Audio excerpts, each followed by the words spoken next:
ಹೆಸರು ಭವಾನಿ. ನನ್ನ ಏಜ್ ಬಂದುಬಿಟ್ಟು 29. ನಾನು ನರ್ಸಿಂಗ್ ಕೆಲಸ ಮಾಡ್ತಾ ಇರೋದು. ರಾತ್ರಿ ಕೆಲಸ ಮಾಡ್ತಾ ಇರೋದ್ರಿಂದ ನನ್ನ ಕಾಲು ಹೋಗಿ ಕಣ್ಣು ಮಂಜಾಗೋದು ಆ ಥರ ಇತ್ತು. ನನ್ನ ಡಾಕ್ಟರ್ ಕನ್ಸಲ್ಟ್ ಮಾಡಿದ ನಂತರ ಅವ್ರು ನನಗೆ ಶುಗರ್ 400 ಇದೆ, ಟ್ಯಾಬ್ಲೆಟ್ ಕೊಡ್ತೀನಿ, ಟ್ಯಾಬ್ಲೆಟ್ ತೊಗೊಳ್ಳಿ ಅಂದರು. ಟ್ಯಾಬ್ಲೆಟ್ ತೊಗೊತಾ ಇದ್ರೂ ಅದು ನನಗೇನು ಸರ್ಟಿಫಿಕೇಷನ್ ಅನ್ನಿಸ್ಲಿಲ್ಲ.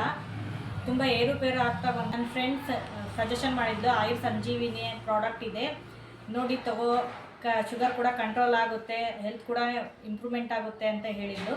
ಅದ್ರ ಸಂಬಂಧ ನಾನು ಇನ್ಸ್ಟಾಗ್ರಾಮಲ್ಲಿ ಕೂಡ ನೋಡಿದೆ, ಒಳ್ಳೆ ಪ್ರಾಡಕ್ಟ್ ಚೆನ್ನಾಗಿದೆ ಅಂತ ಅಂದ್ಬಿಟ್ಟು ನಾನು ತೊಗೋತಾ ಇದ್ದೀನಿ. ಫಸ್ಟ್ ಸ್ಟಾರ್ಟಿಂಗ್ ಶುಗರ್ 400 ಇತ್ತು, ಇವಾಗ ಇದನ್ನು ಆಯುರ್ ಸಂಜೀವಿನಿ ತೊಗೊಂಡಾಗಿಂದನೂ ನನ್ನ ಶುಗರ್ 180 ನಾರ್ಮಲ್ ಇದೆ. ಕಾಲು ಕೂಡ ಉರಿತಾ ಇಲ್ಲ, ಕಣ್ಣು ಕೂಡ ಮಂಜಾಗ್ತಾ ಇಲ್ಲ. ಇದಕ್ಕೆ ಯಾವುದೇ ರೀತಿಯಾಗಿ ಕೆಮಿಕಲ್ಲು, ಶುಗರು, ಫ್ಲೇವರ್ ಯಾವುದೇ ರೀತಿಯಾಗಿ ಬೆಳೆಸಿರುವುದಿಲ್ಲ. ಇದಕ್ಕೆ ನೇರಳೆ ಬೀಜ, ಅಮೃತ ಬಳ್ಳಿ, ಇನ್ನೂ ಹಲವಾರು ಗಿಡಮೂಲಿಕೆಗಳಿಂದ ತಯಾರಾಗಿದೆ. ಹೇಗೆ ಯೂಸ್ ಮಾಡಬೇಕೆಂದರೆ 1 ಲೋಟ ನೀರಲ್ಲಿ 1 ಸ್ಪೂನ್ ಪೌಡರ್ ಹಾಕಿ ಬೆಳಗ್ಗೆ ಮತ್ತು ಸಂಜೆ ಚೆನ್ನಾಗಿ ಕುದಿಸಿ ಸೋಸಿ ಕುಡಿಬೇಕು. ಈ ಆಯುರ್ ಸಂಜೀವಿನಿ ತಗೊಂಡಾಗಿಂದ ನನ್ನ ಆರೋಗ್ಯವು ಸುಧಾರಿಸಿದೆ ಹಾಗೂ ಶುಗರ್ ಕೂಡ ಕಂಟ್ರೋಲ್ ಆಗಿದೆ. ತುಂಬ ಚೆನ್ನಾಗಿದೆ, ನೀವು ಟ್ರೈ ಮಾಡಿ, ನಿಮಗೂ ಹೆಲ್ಪ್ ಆಗುತ್ತೆ. Thank you Ayur Sanjeevini.